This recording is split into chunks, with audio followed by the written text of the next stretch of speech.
tế tô sia lê quay na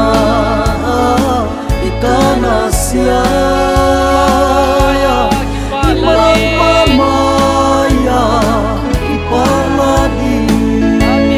Amen. Hallelujah. idam lai mi mualiama san siang ei ding lung mei zin leng da chiang khu mi kam nuam ta tum chia in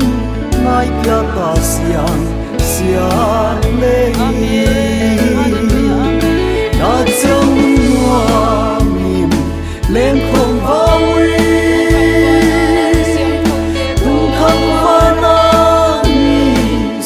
thu tế tô sia lê quay na ika na sia imang mamaya ipaladin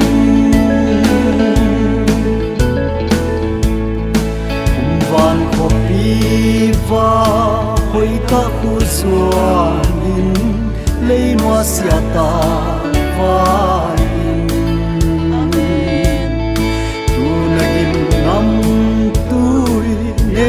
chiam kha ta nung ta pa ya amen ya da chiam nuam im leng khom vawi tung khang va na mi siang tu te to sia le boy na ika na sia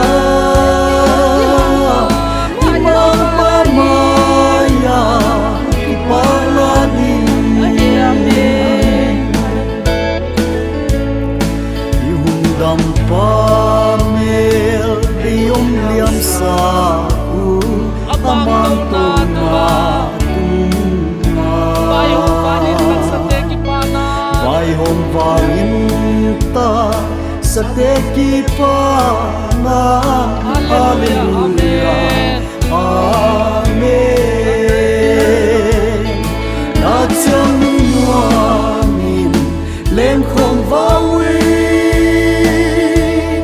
tung khang va na siang thu tế tô sia lê quay na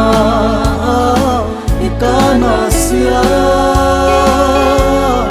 imang mamaya ipaladin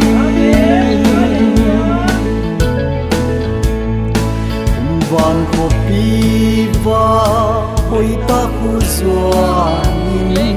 lei noa sia ta